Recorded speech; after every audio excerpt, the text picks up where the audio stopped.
أعوذ بالله من الشيطان الرجيم. بسم الله الرحمن الرحيم. وصلى الله على سيدنا ومولانا محمد النبي الأسعد الكريم وعلى آله وصحبه وسلم تسليما.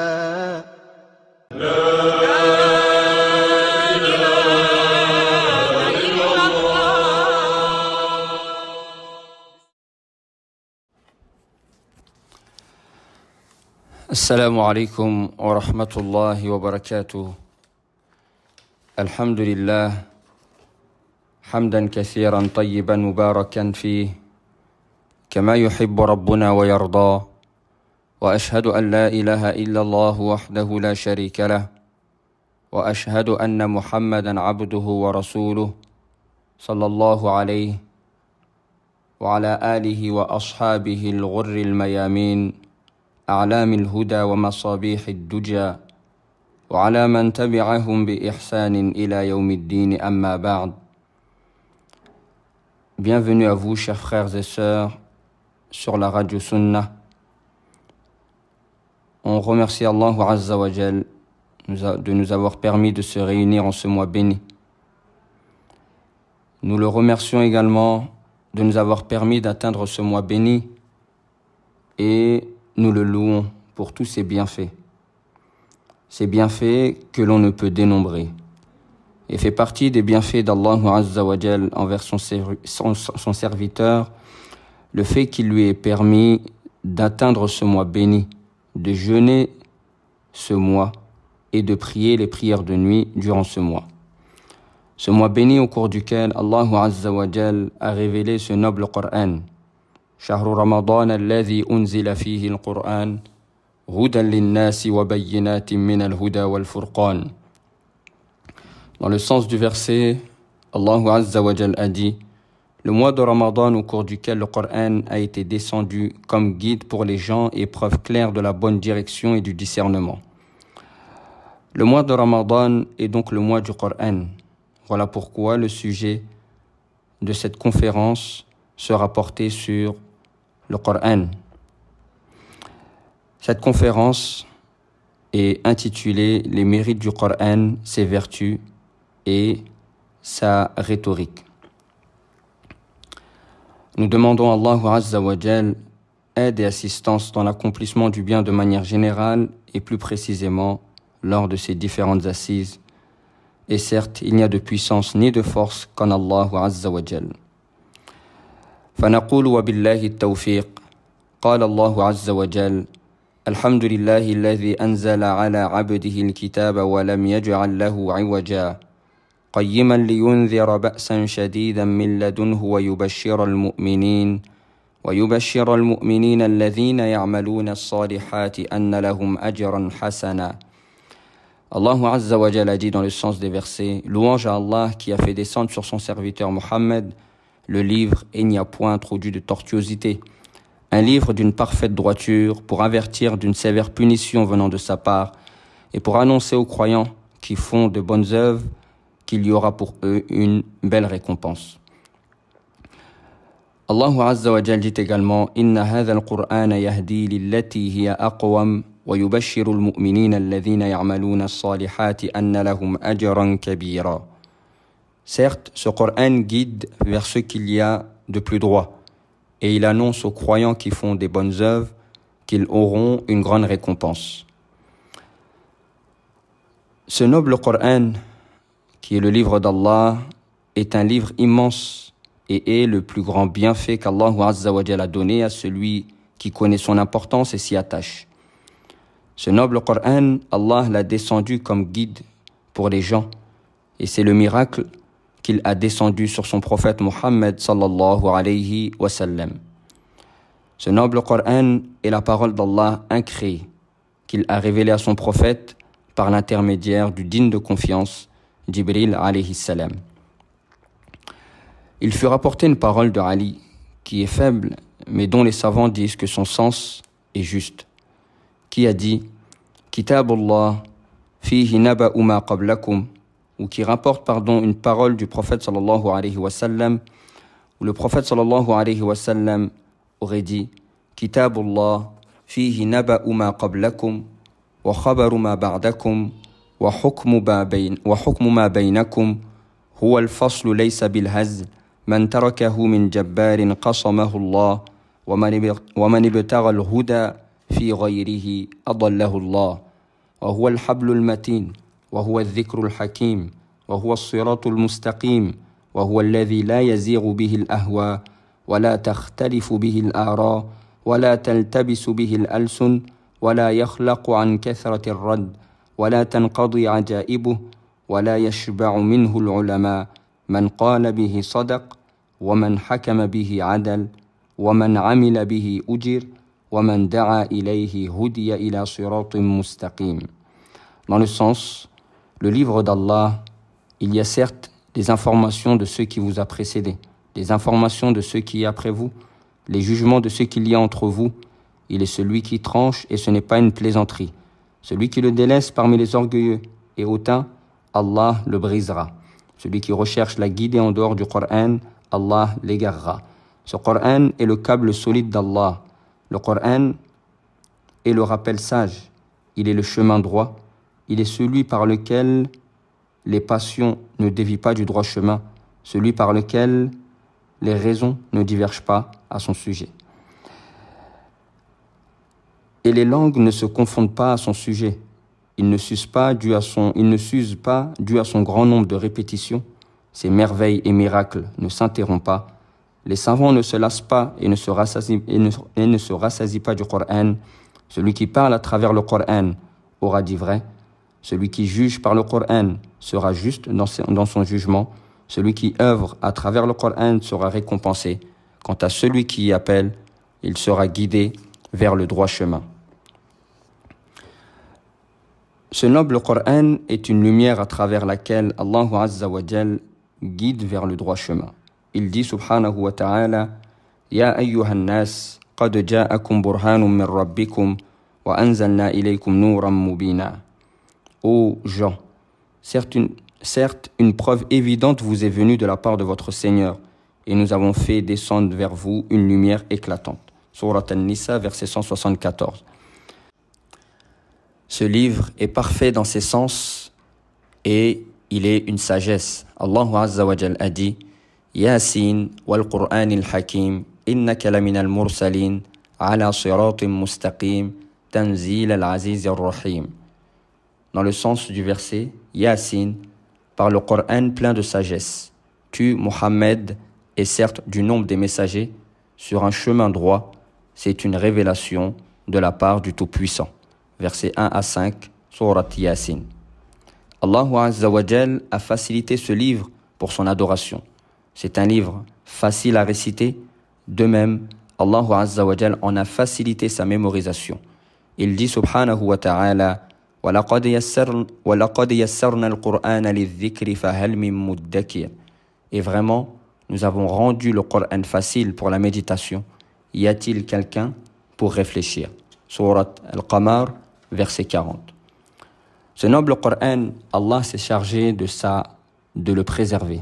Il est donc préservé de tout ajout, préservé de tout changement ou omission. Allah Azza wa Jalla dit à ce sujet Inna nahnu nazzalna dhikra wa inna lahu lahafizun. En vérité, c'est nous qui avons fait descendre le Coran et c'est nous qui en sommes gardiens. Surat Al-Hijr, verset 9. Il dit également subhanahu wa ta'ala Bal huwa Qur'anun majid fi lawhim mahfouz. Mais c'est plutôt un Coran glorifié, préservé sur une tablette auprès d'Allah. Surat Al-Buruj, versets 21 et 22. Allah Azza wa Jal a fait que ce livre prédomine sur les autres livres révélés précédemment. Allah Azza wa Jal a dit وَأَنزَلْنَا إِلَيْكَ الْكِتَابَ بِالْحَقِّ مُصَدِّقًا لِمَا بَيْنَ يَدَيْهِ مِنَ الْكِتَابِ وَمُهَيْمِنًا عَلَيْهِ. Dans le sens rapproché du verset, et sur toi, Mohammed, nous avons fait descendre le livre avec la vérité pour confirmer le livre qui était là avant lui et pour prévaloir sur lui. Surat Al-Ma'ida, verset 48. Cette prédominance se traduit par le fait que le Coran est un témoin en affirmant les livres précédents. Il témoigne de ce qu'il y a comme vérité dans ces livres, il réfute ce qui a été changé et falsifié, il confirme ce qu'Allah a confirmé dans ses livres et il abroge ce qu'Allah Azza wa Jal a abrogé de ses livres. Il a été rapporté d'Al-Hasan al-Basri, rahimahullah ta'ala, qui a dit « Allah a révélé 104 livres qu'il a réunis dans 4 livres qui sont la Torah, l'Évangile, les psaumes. La Torah, l'Évangile, les psaumes et le Coran. Et tous ces livres sont réunis dans le Coran. Le Coran est un livre immense dans lequel il y a la guérison des cœurs et des corps, dans lequel il y a une miséricorde pour les croyants. Allah Azza wa Jal a dit à ce sujet « وَنُنَزِّلُ مِنَ الْقُرْآنِ مَا هُوَ شِفَاءٌ وَرَحْمَةٌ لِلْمُؤْمِنِينَ » Surat al-Isra, verset 82. Nous faisons descendre du Coran ce qui est une guérison et une miséricorde pour les croyants. Il y a dans ce noble Coran l'explication de toutes choses. Allah Azza wa Jal a dit وَنَزَّلْنَا عَلَيْكَ الْكِتَابَ تِبْيَانًا لِكُلِّ شَيْءٍ وَهُدًى وَرَحْمَةً وَبُشْرَى لِلْمُسْلِمِينَ. Et nous avons fait descendre sur toi le livre comme un exposé explicite de toutes choses. Surat al-An'am, verset 89. Ce noble Coran est une bénédiction pour les gens, de manière apparente et cachée. Allah Azza wa Jal a dit وَهَذَا كِتَابٌ أَنزَلْنَاهُ مُبَارَكٌ Surat al-An'am, verset 92. Dans le sens, voici un livre, le Coran, béni que nous avons fait descendre. C'est un livre que le faux ne peut atteindre. Allah Azza wa Jal a dit à cet effet لا يأتيه الباطل من بين يديه ولا من خلفه تنزيل من حكيم حميد. Dans le sens rapproché, le faux ne l'atteint d'aucune part, ni par devant ni par derrière. C'est une révélation émanant d'un sage digne de louange. Surat Fussilat, verset 42. Ce livre est immense dans ses mérites, dans ses vertus et dans ses sens. Et nul ne connaît ses mérites, ses vertus et ses sens au complet si ce n'est Allah Azza wa Jal. Le Coran tout entier est un mérite. Et dans le même temps, certaines parties du Coran ont plus de mérite que d'autres parties de manière spécifique. Allah Azza wa Jal a dit ما ننسخ من آية أو ننسها نأتي بخير منها أو مثلها ألم تعلم أن الله على كل شيء قدير. Dans le sens, si nous abrogeons un verset quelconque ou que nous le faisons oublier, nous en apportons un meilleur ou un semblable, ne sais-tu pas qu'Allah est omniscient.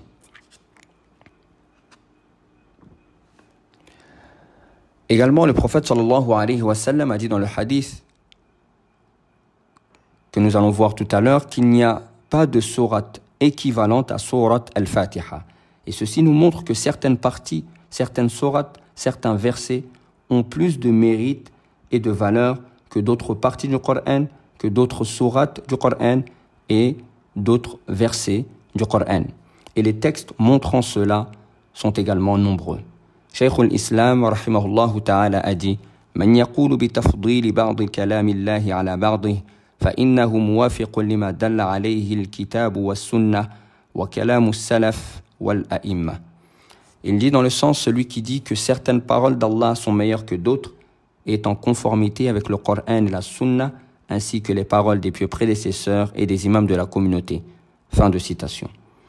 Les mérites du Coran, de manière générale ou de certaines parties, peuvent être spécifiques à une sourate en particulier ou un verset en particulier, ou un verset par rapport à d'autres versets.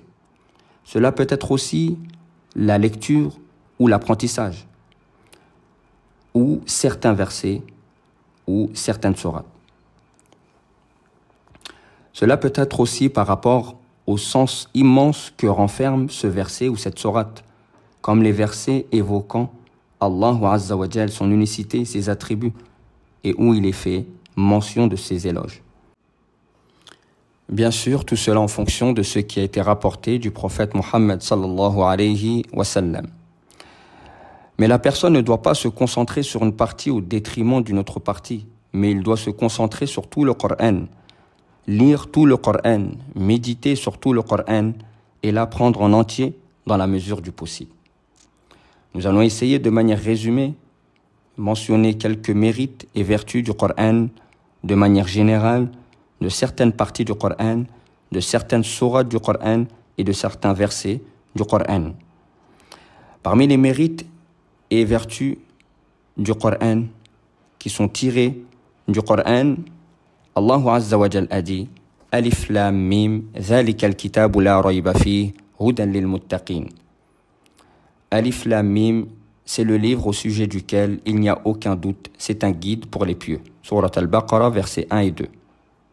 Il dit également subhanahu wa ta'ala Inna hadha al-Qur'ana yahdi lillati hiya aqwam wa yubashiru al-mu'minina alladhina ya'maluna as-salihati anna lahum ajran kabira.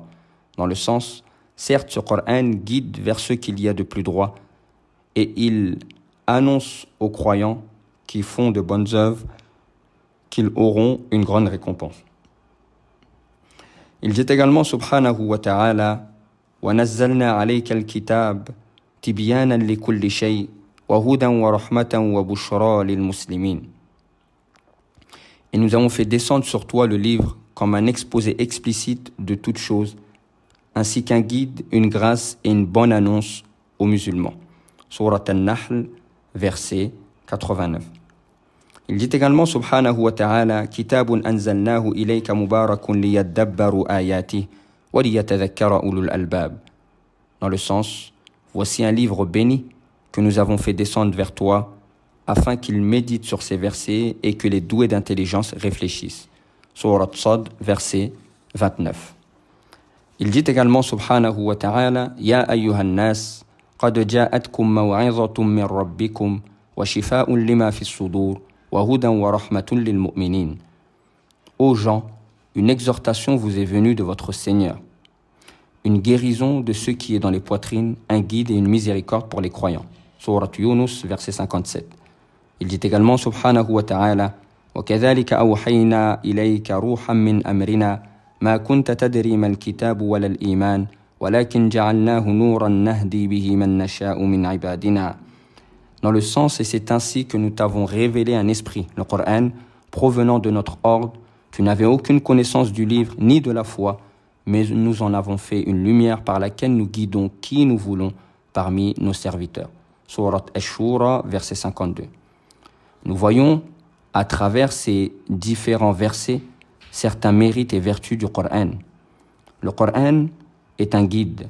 Ce noble Coran est explicite. Ce noble Coran est béni. Il est une exhortation, une lumière et une guérison pour les cœurs. Quant aux mérites et vertus du Coran tirés des hadiths du prophète Mohammed sallallahu alayhi wa sallam, premièrement, nous avons le hadith de Uthman ibn Affan radiyallahu anhu, hadith rapporté par l'imam al-Bukhari. Le prophète sallallahu alayhi wa sallam a dit Khayrukum man ta'allama al-Qur'ana wa 'allama. Le meilleur d'entre vous est celui qui apprend le Coran et l'enseigne par la suite. De même, le hadith de Abi Huraira radiyallahu anhu, hadith rapporté par Muslim, où le prophète sallallahu alayhi wa sallam a dit Majtama'a qawmun fi baytin min buyutillah yatluna kitab Allah wa yatadarasunahu baynahum illa nazalat alayhimus sakinah wa ghashiyatuhumur rahmah وحفتهم الملائكة وذكرهم الله في من عنده. Dans le sens, un peuple ou un groupe ne s'est pas réuni dans une maison parmi les maisons d'Allah, lisant le livre et se l'enseignant mutuellement, sans que ne descende sur eux la quiétude, la sérénité, sans que la miséricorde ne les couvre, sans que les anges ne les entourent et sans qu'ils ne soient mentionnés par Allah auprès de ceux qui sont près de lui. Parmi les mérites du Coran, le hadith de Aïcha, notre mère, radiyallahu anha, hadith rapporté par l'imam al-Bukhari et Muslim, le prophète sallallahu alayhi wa sallam a dit Al-mahiru bil-Qur'an ma'a as-safarati al-kiram al-barara walladhi yaqra'u al-Qur'ana wa yatata'ta'u fihi wa huwa alayhi shaq lahu ajran. Dans le sens, celui qui récite le Coran avec habileté sera avec les anges nobles scribes et obéissants. Quant à celui qui le récite avec difficulté, aura deux récompenses. De même, parmi les mérites du Coran, le hadith de Abdullah ibn Amr ibn al-As radiyallahu anhuma, où le prophète sallallahu alayhi wa sallam a dit Yuqalu li sahib al-Qur'an, iqra, wartaqi, warattil, kama kunta turattilu fi dunya, فإن منزلتك عند آخر آية تقرأها. Dans le sens, on dira aux gens du Coran le jour dernier, lis, élève-toi et psalmodie le Coran comme tu le lisais dans ce bas monde, car ta demeure au paradis sera en fonction du dernier verset que tu auras récité. De même, d'après le hadith de Anas ibn Malik, radiyallahu anhu, hadith rapporté par An-Nasa'i, le prophète sallallahu alayhi wa sallam a dit, Inna lillahi ahlin, qalu man hum ya Rasul Allah, qal, ahlul Qur'an, hum ahlullahi wa khassatuh. Dans le sens, certes, Allah a des gens privilégiés. Les compagnons dirent, qui sont-ils, ô messager d'Allah? Il dit, les gens du Coran sont les gens d'Allah et ses privilégiés. De même, dans le hadith de Abi Umama al-Bahili, radiyallahu anhu, hadith rapporté par Muslim, le prophète sallallahu alayhi wa sallam a dit, Iqra'u al-Qur'ana, fa innahu ya'ti yawm al-qiyamah, shafi'an li ashabih. Dans le sens, lisez le Coran, car il viendra le jour dernier intercéder pour son compagnon, c'est-à-dire celui qui le lisait, celui qui le méditait et l'appliquait. Nous voyons ici, dans ces différents textes du Coran et de la Sunna, les mérites et les vertus du Coran dans sa généralité. En ce qui concerne les mérites et vertus des différentes parties, alors il faut savoir que les compagnons du prophète Mohammed sallallahu alayhi wa sallam ont partagé le Coran en plusieurs parties, et ceci en fonction de ce que leur avait enseigné le prophète Mohammed sallallahu alayhi wa sallam. Il a été rapporté de certains compagnons qui partagèrent le Coran en 5 chapitres. Il fut également rapporté en 4 ou en 3 chapitres. Comme nous pouvons retrouver cela dans le hadith de Wathila ibn al-Asqa, hadith rapporté par l'imam Ahmed. Le prophète sallallahu alayhi wa sallam a dit, أعطيت مكان التوراة السبع الطوال وأعطيت مكان الزبور المئين وأعطيت مكان الإنجيل المثانية وفضلت بالمفصل. Dans le sens, on m'a donné à la place de la Torah les 7 longues sourates. On m'a donné à la place des psaumes al-mi'in, les sourates de plus de 100 versets ou qui se rapprochent des 100 versets. On m'a donné à la place de l'évangile al-mathani, c'est-à-dire les sourates qui se répètent. Et on m'a favorisé sur les autres prophètes avec al-mufassal, c'est-à-dire les sourates courtes. Il fut rapporté également de certains compagnons une autre partie qui est al-hawamim, ce qui nous fait 5 parties. Al-sab'u al-tiwal, al-mi'un, al-mathani, al-hawamim et al-mufassal. Et chacune de ces parties a ses mérites et vertus. Parmi les mérites et les vertus qui ont été rapportés de la première partie, les 7 sourates longues, Al-Sab'u al-Tiwal, le hadith que nous avons cité précédemment, où le prophète sallallahu alayhi wa sallam a dit « On m'a donné à la place de la Torah les 7 sourates longues », c'est-à-dire les 7 sourates longues suffisent en lieu et place de la Torah qui a été révélée à Moussa alayhi salam. Parmi les mérites de cette partie, As-Sab'u al-Tiwal, celui qui apprend ces 7 sourates, qui les apprend, qui les récite et comprend ce que ces sourates renferment comme sens et règles religieuses, sera considéré comme un savant. Comme ceci a été rapporté dans le hadith de Aïcha, radiyallahu anha, hadith rapporté par l'imam Ahmed. Le prophète sallallahu alayhi wa sallam a dit « Man akhadha as-sab'a al-awwala min al-Qur'an, fahuwa hibr » Le prophète sallallahu alayhi wa sallam a dit, celui qui apprend et applique, celui qui apprend les 7 sourates du début du Coran est alors considéré comme un savant. Bien sûr, celui qui apprend ces sourates, qui comprend le sens et qui comprend aussi les règles religieuses qui découlent de ces sourates. Et ces 7 sourates sont dans l'ordre Al-Baqarah, Al-Imran, Al-Nisa, Al-Ma'ida, Al-An'am, Al-A'raf et At-Tawbah. Certains savants ont dit Al-Anfal et At-Tawbah, car certains voient que ces 2 sourates sont en réalité une seule sourate.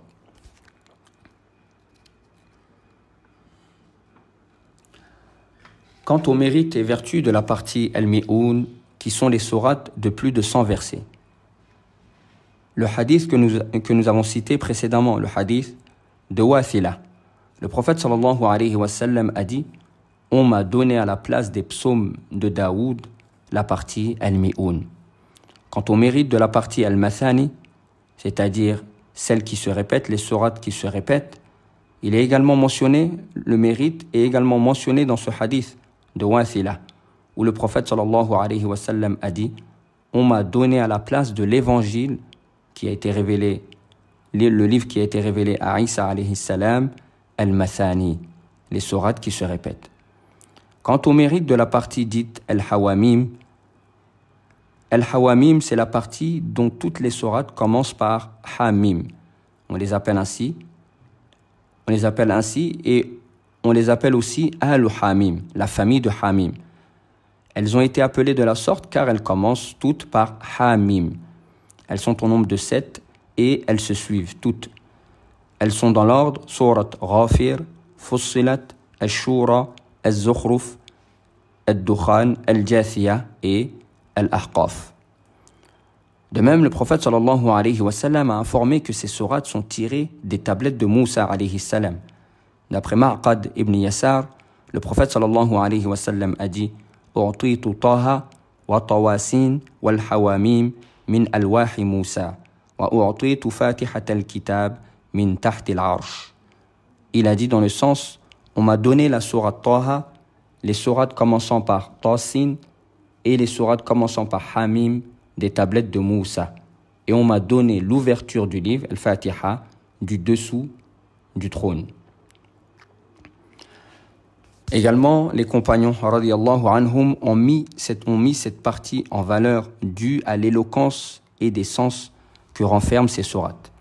Il est rapporté de Abdullah ibn Mas'ud qui a dit « Quand j'arrive aux sourates commençant par Hamim, je prends du plaisir à les réciter. » Il a également été rapporté de Abdullah ibn Abbas qui a dit « Inna li kulli shay'in lubaba wa inna lubaba al-Qur'an alu Hamim » Dans le sens, certes, toute chose a sa pulpe ou partie tendre, et certes, la pulpe du Coran est la famille de Hamim. Et ceci prouve que cette partie renferme des sens immenses. Quant au mérite de la partie Al-Mufassal, il y a le hadith que nous avons cité précédemment, le hadith de Wathila, dans lequel le prophète sallallahu alayhi wa sallam a dit « Wa fuddiltu bil mufassal » et on m'a favorisé avec Al-Mufassal. Il fut dit que cette partie a été appelée ainsi car ce sont des sourates courtes. Il fut également dit qu'elles furent appelées ainsi dû au grand nombre de séparations entre les sourates par la basmala. Il fut dit également car il y a beaucoup d'expressions éloquentes dans cette partie. De même, cette partie est celle que le prophète sallallahu alayhi wa sallam récitait le plus souvent dans les prières obligatoires. Et cela était également l'habitude des compagnons du prophète sallallahu alayhi wa sallam. D'ailleurs, le calife Omar ibn al-Khattab radiyallahu anhu écrivait aux différents gouverneurs et les incitait à réciter Al-Mufassal dans les prières obligatoires. Voilà de manière résumée les mérites et vertus de ces différentes parties du noble Coran. À la suite de cela, nous allons voir les mérites de certaines sourates et de certains versets de manière spécifique. Premièrement, concernant les mérites et vertus de sourate Al-Fatiha. Allah Azza wa Jal a dit « وَلَقَدْ آتَيْنَاكَ سَبْعًا مِنَ الْمَثَانِ وَالْقُرْآنَ الْعَظِيمِ » Nous t'avons certes donné les 7 versets que l'on répète ainsi que le Coran sublime. D'après Sa'id ibn Jubair, qui a dit, rahimahullah ta'ala, j'ai demandé à Abdullah ibn Abbas concernant ce verset, et il a dit, c'est la mère du livre, c'est-à-dire Al-Fatiha. De même, dans le hadith rapporté par Muslim, d'après Abdullah ibn Abbas, radiyallahu anhuma, qui a dit, alors que Jibril était auprès du prophète sallallahu alayhi wa sallam, il entendit un grincement au-dessus de lui. Il leva la tête. Il dit à ce moment, voici une porte du ciel qui s'est ouverte et qui ne s'était jamais ouverte jusqu'à aujourd'hui. Un ange sortit ou descendit de cette porte. Il dit, voici un ange qui est descendu vers la terre et qui n'est jamais descendu vers la terre jusqu'à aujourd'hui. Il passa le salam, c'est-à-dire l'ange passa le salam et dit « Tu as la bonne nouvelle de 2 lumières qui t'a été accordée et qu'aucun prophète avant toi n'a reçu. » L'ouverture du livre, c'est-à-dire Al-Fatiha, et la fin de Surat Al-Baqarah. Parmi les mérites de Surat Al-Fatiha est la meilleure sourate du Coran, comme ceci est rapporté dans le hadith de Abi Sa'id ibn al-Mu'alla, hadith rapporté par l'imam al-Bukhari. Le prophète sallallahu alayhi wa sallam a dit à ce compagnon « Je vais t'apprendre la meilleure sourate du Coran. » Il lui dit à la suite « Alhamdulillahi Rabbil Alamin, hiya as-sab'ul mathani wal Qur'anul azim. » Il dit « Ce sont les 7 versets qui se répètent et le Coran immense qui m'a été donné ou apporté. » On l'appelle les 7 versets qui se répètent car cette sourate est répétée dans chaque prière, dans chaque raka'a, et c'est la première sourate que l'on récite dans la prière. Cette sourate englobe également tous les sens du Coran, l'unicité d'Allah Azza wa Jal, ses éloges, la prophétie, la résurrection, l'adoration et autres. De même, parmi ses mérites et vertus et son importance est que la prière de la personne n'est pas acceptée si la Fatiha n'est pas récitée ou si elle n'est pas présente. Comme ceci est rapporté de l'imam al-Bukhari et Muslim dans le hadith de Ubadah ibn as-Samit où le prophète sallallahu alayhi wa sallam a dit « La salata liman lam yaqra bi fatihatil kitab »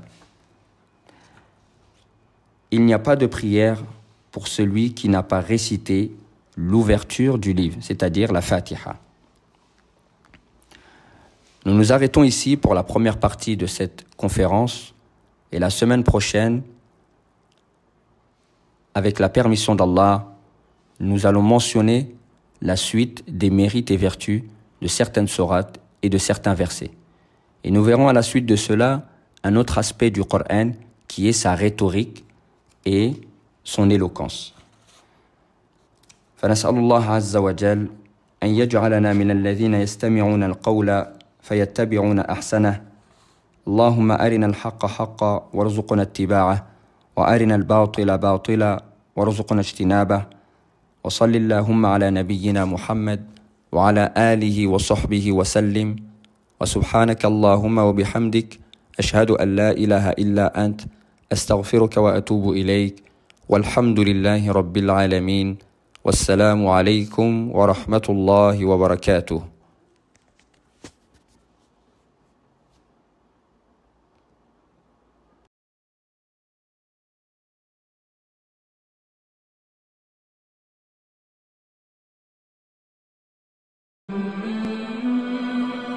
اللهم أهل علينا شهر رمضان بالأمن والإيمان والسلامة والإسلام والتوفيق لما تحب وترضى يا ذا الجلال والإكرام. اللهم أعنا فيه على الصيام والقيام. اللهم اجعلنا ممن يصوم رمضان ويقومه إيمانا واحتسابا لوجهك الكريم يا أرحم الراحمين. اللهم سلمنا لرمضان وسلمه لنا وتسلمه منا متقبلا وجعلنا فيه من الفائزين يا رب العالمين. يا أيها الذين آمنوا كتب عليكم الصيام كما كتب على الذين من قبلكم لعلكم تتقون أياما معدودات فمن كان منكم مريضا أو على سفر فعدة من أيام أخر وعلى الذين يطيقونه فدية طعام مسكين فمن تطوع خيرا فهو خير له وأن تصوموا خير لكم إن كنتم تعلمون شهر رمضان الذي أنزل فيه القرآن هدى للناس وبينات من الهدى والفرقان فمن شهد منكم الشهر فليصمه ومن كان مريضا أو على سفر فعدة من أيام أخر يريد الله بكم اليسر ولا يريد بكم العسر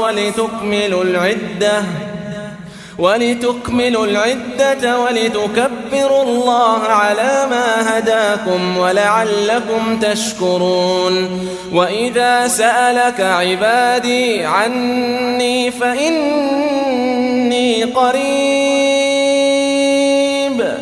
فإني قريب أجيب دعوة الداعي إذا دعان فليستجيبوا لي وليؤمنوا بي لعلهم يرشدون أحل لكم ليلة الصيام الرفث إلى نسائكم هن لباس لكم وأنتم لباس لهن علم الله أنكم كنتم تختانون أنفسكم فتاب عليكم وعفى عنكم فالآن باشروهن وابتغوا ما كتب الله لكم وكلوا واشربوا حتى يتبين لكم الخيط الأبيض من الخيط الأسود من الفجر ثم أتموا الصيام إلى الليل ولا تباشروهن وأنتم عاكفون في المساجد تلك حدود الله فلا تقربوها كذلك يبين الله آياته للناس لعلهم يتقون